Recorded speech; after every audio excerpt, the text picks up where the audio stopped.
Good evening, everyone. So it is Friday, January the 5th, 2018, and it's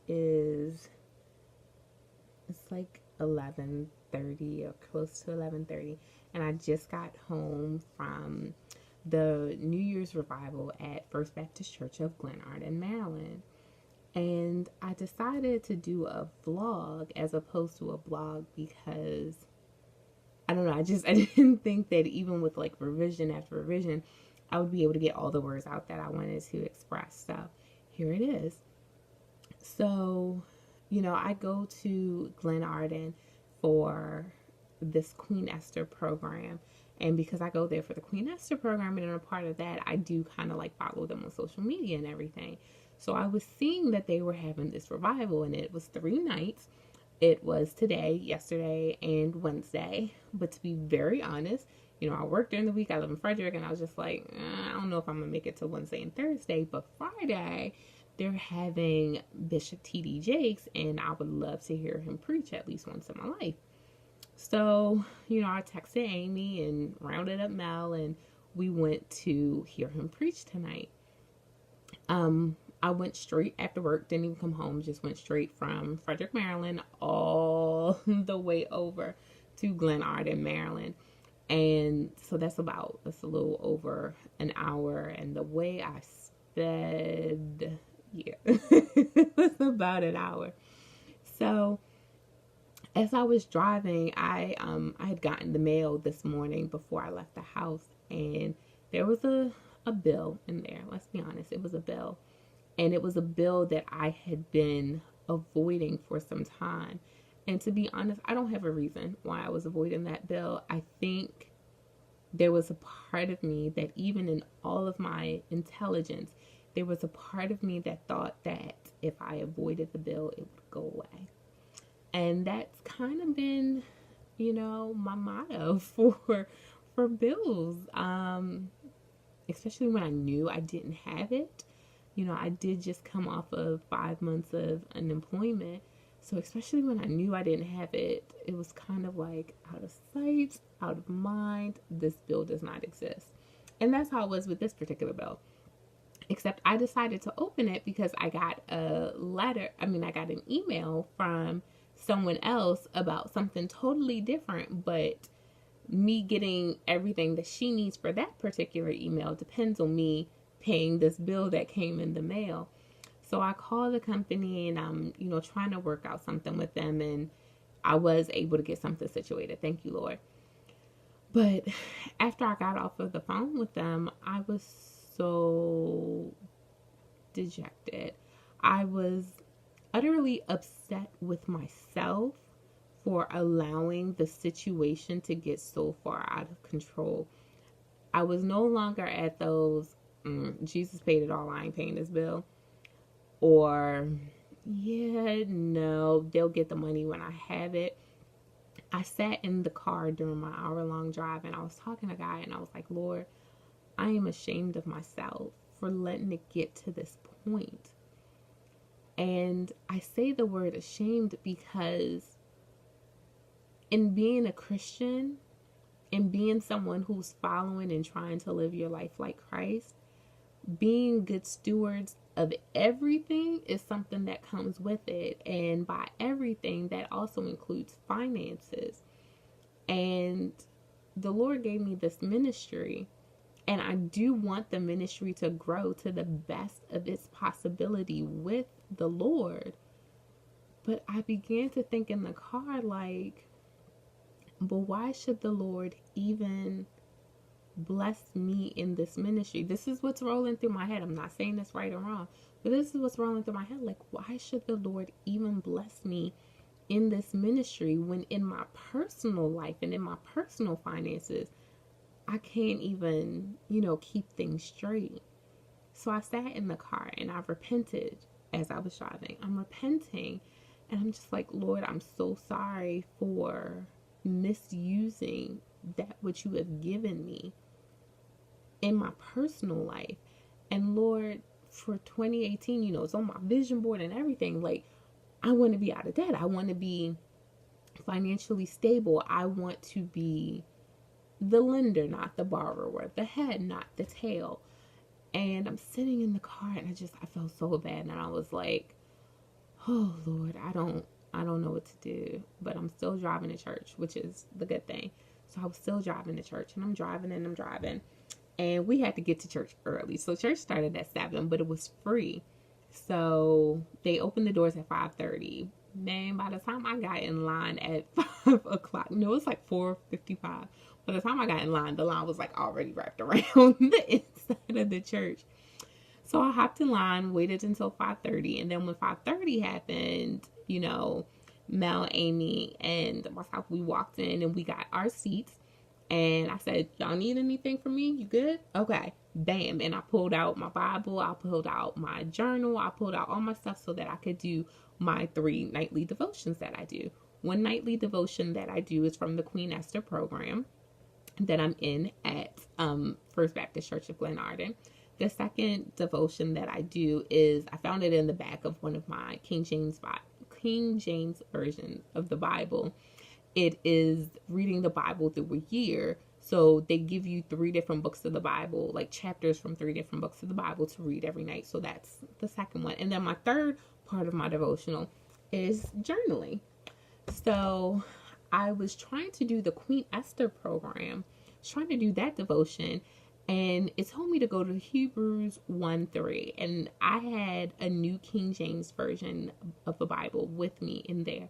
And I'm sitting there and I'm like, Lord, I cannot comprehend what this is saying. Could not understand it. Like, read it several different times, like, did like this, like, okay, let me read it. Because, I have ADD, and I'm like, am I too distracted? And that's why I can't, like, read your word. I can't hear what it's saying.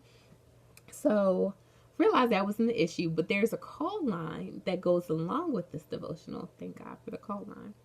So I called the call line, and in that they go through, it's a 15-minute prayer call that they do every morning.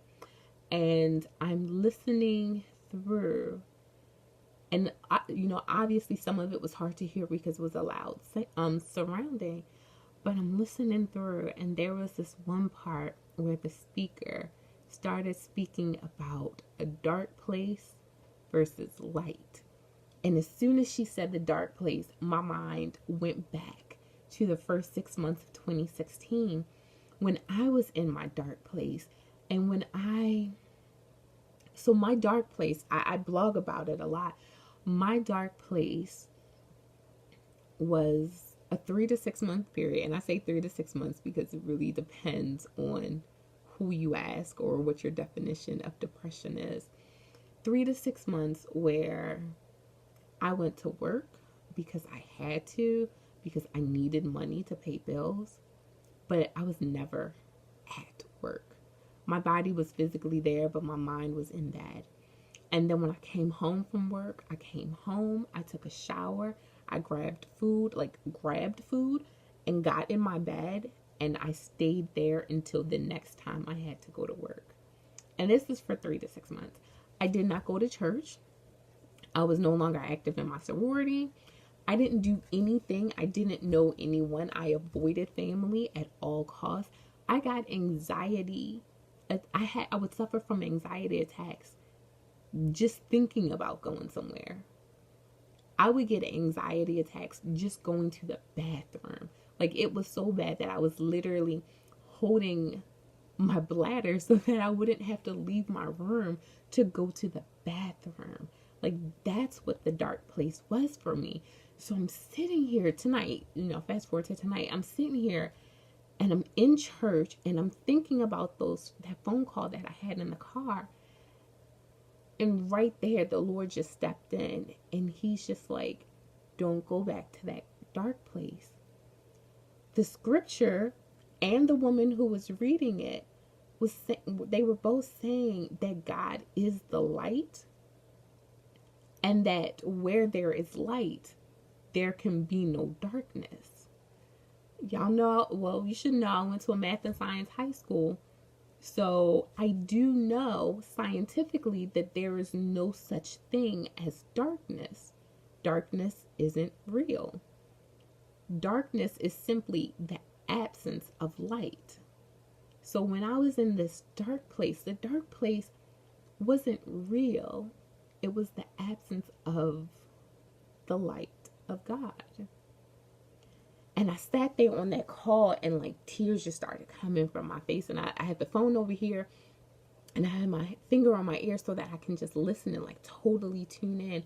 And I'm just sitting there like, my God, my God, my God, my God. Like, this is for me. This was for tonight. Like, I was so glad I went. I was so glad I didn't let that moment of pain prevent me from going, because I wanted to, honestly, at that point when I was finished that phone call, I wanted to do what the old Michelle would have done, which was pull over to a gas station or a 7-Eleven and get some chips or some form of junk food and completely overindulge in it, in the hopes that overindulging would dull my pain and I wouldn't feel the hurt and the anger at myself that I was feeling.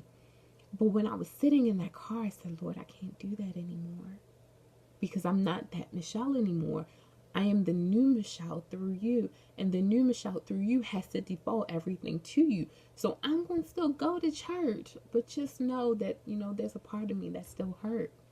But then that part of me that was hurt was no longer hurt after I listened to that message. So then church starts at 7 o'clock prompt on the dot. Like, First Baptist Church at Glenarden does not play with their start times. It started at 7 o'clock. Exactly 1900 hours. Yes, thank you. So it started, and like, I'm fully in praise and worship because I heard that extra word from the Lord. I read Hebrews 1:3, and then I heard that word from the Lord, and I'm like, I'm ready. Yes, let's go. Full on praise and worship.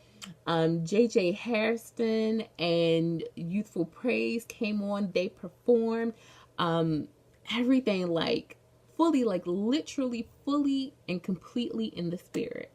So then they turned the mic over to Bishop T.D. Jakes. And, you know, again, another moment of honesty. I grew up in a Baptist church. Good old St. Paul Community Baptist Church on the corner of Federal and Wolf Street in Baltimore, Maryland. So inner city Baptist church, full on Baptist church. And the pastor there is Reverend Dr. Gregory B. Perkins. And he was like my father growing up, because his daughter is my best friend of 24 years. So, you know, Amy, who was there with me tonight. So she and I, like, we grew up on meat and potatoes. And we were always kind of leery of those pastors, those preachers, those bishops, those men of God who would get into the pulpit and wouldn't preach meat and potatoes.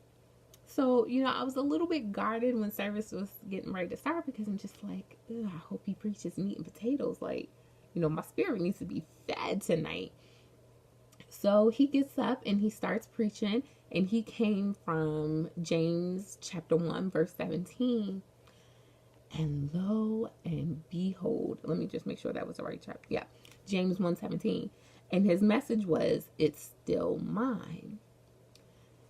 And saints, I want you to take one guess as to what he preached about.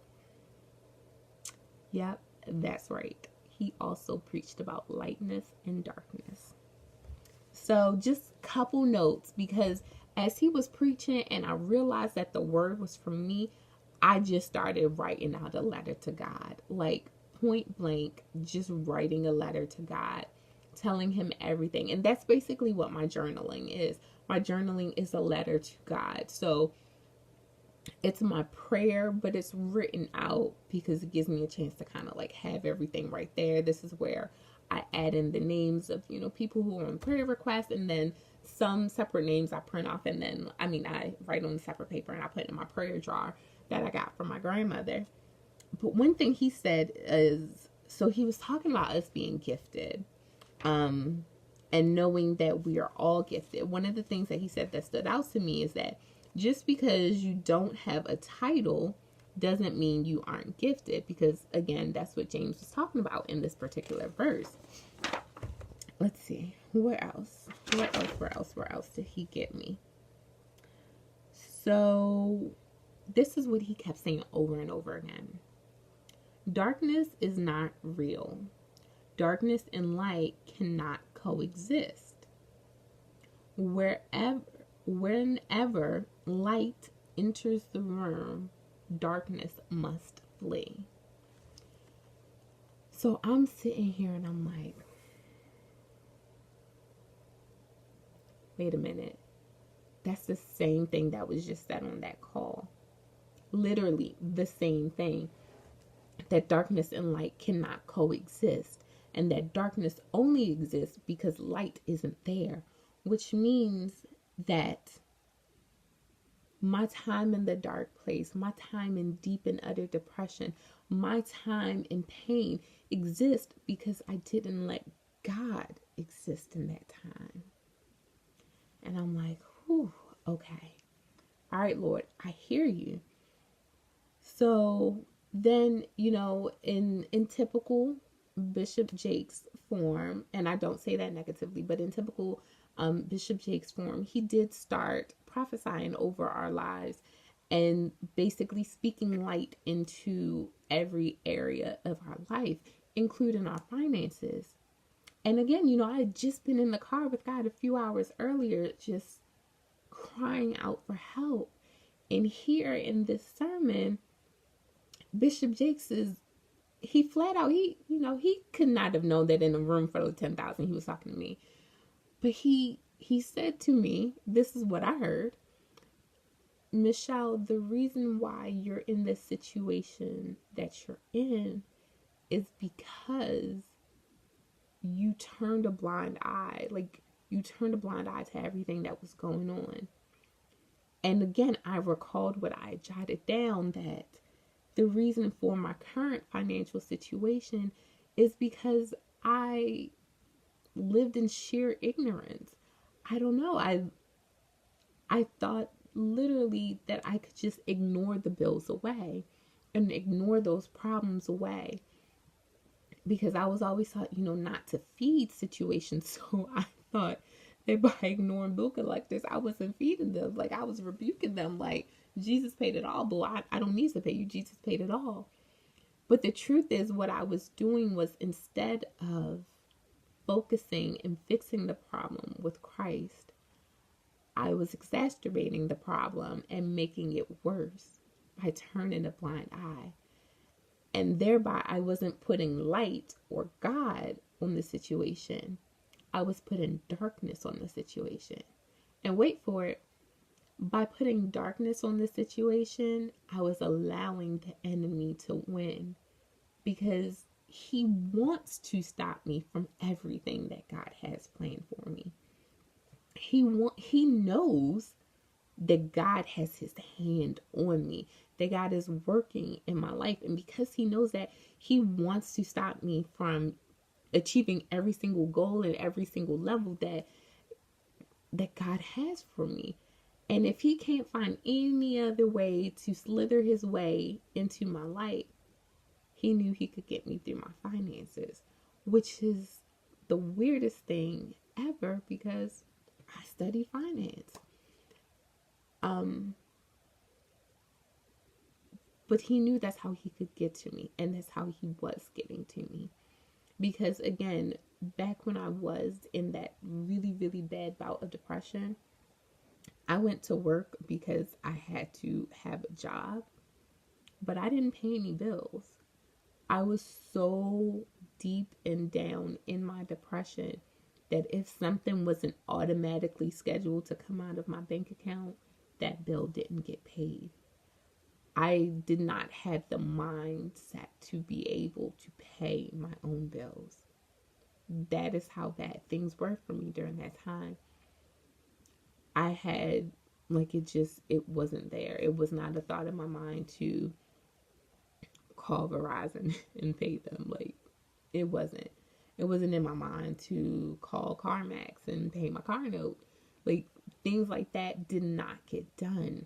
And here I am 2 years later, still dealing and trying to fix issues that began there.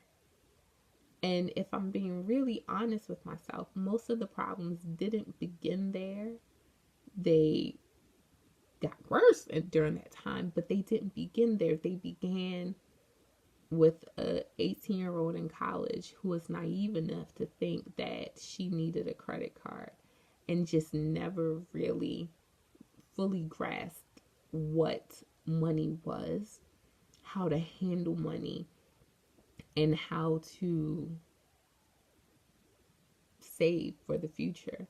And the reason why I say that is funny is because I do have a bachelor's of finance. And the funniest thing about my bachelor's of finance is I can manage the mess out of somebody else's money.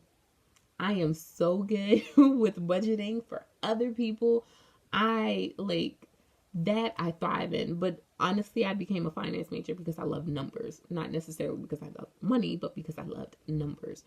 But that's for me, one of the most ironic things about my life, that I was a finance major, but my finances are pretty bad. But I'm sitting here and I'm just listening to this message and I'm just like, Lord, you were so right. Lord, you were so worthy, Lord. I am still a little bit down on myself for, where I've allowed myself to get to at this point. But I rejoice because this is still the day that the Lord has made, and I will always be glad and rejoice in it.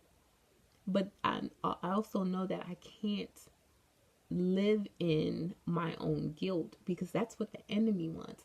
The enemy wants me to stay in my guilt, continue, bashing myself over the head, like, Michelle, how could you be so stupid? How could you do that? He wants me to continue to do that so that I get distracted and I don't do the work of the Lord. So that I get distracted and I slip back into my dark place. One of the things that TD Jakes said that really hit me is that when we focus on something, we give light to it. And I realized again that a reason why I was able to stay in the dark place is because I was not giving light to the light, which is God. So for 2018, just this to go 22 minutes to get to this point. For 2018, my plan is very simple. It's to not avoid. And my wish for you is that you also don't avoid. It is the 5th. You still have time. We still have time. And that was the best part about this being a New Year's revival. We still have time to face things, to put God's light on things and allow it to shine, to bring things out of the darkness. Oh, hallelujah. Thank you, Lord.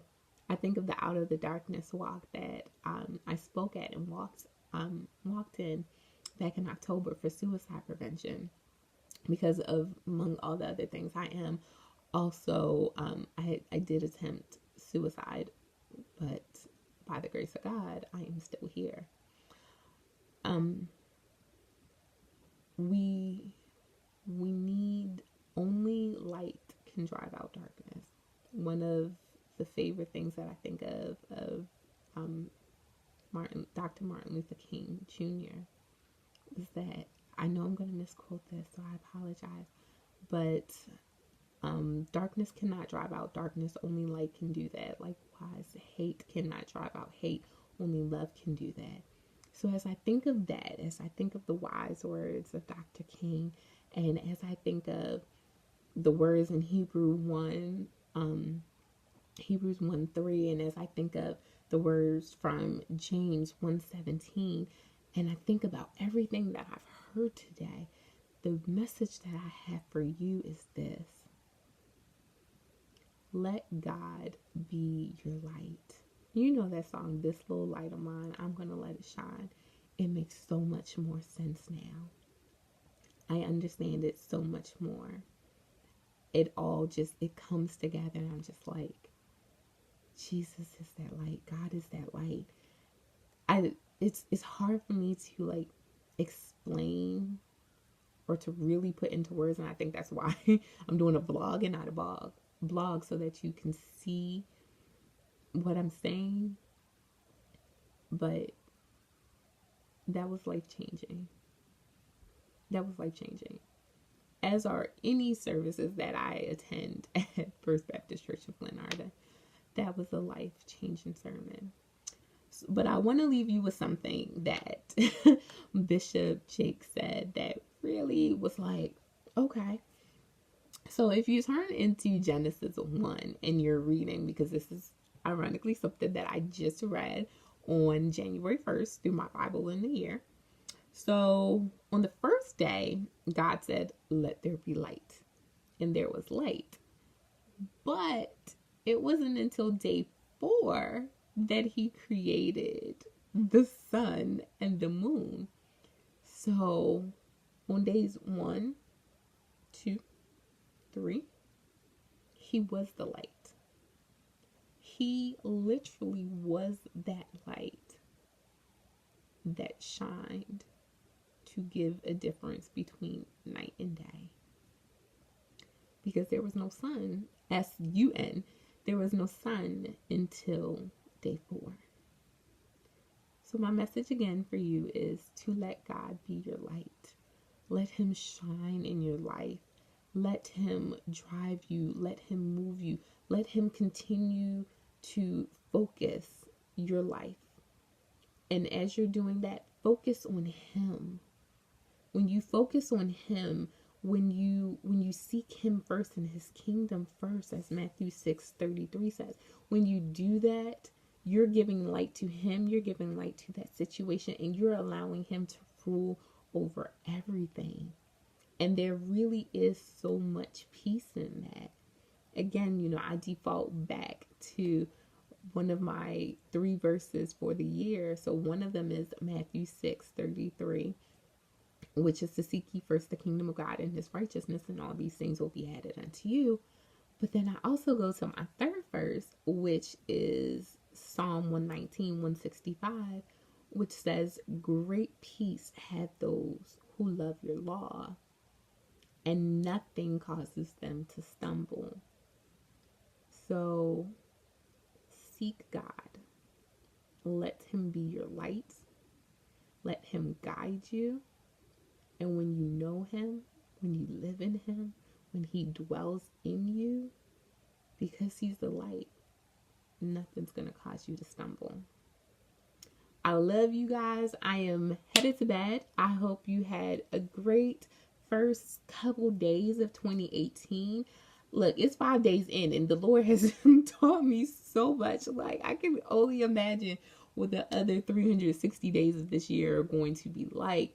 But I wish you guys nothing but the best. I love you guys. Have a great night. Send me any questions that you may have. If not, look forward to the Monday message on my blog, which is godhappenedtome.com. Love you guys. Have a great night. Mwah.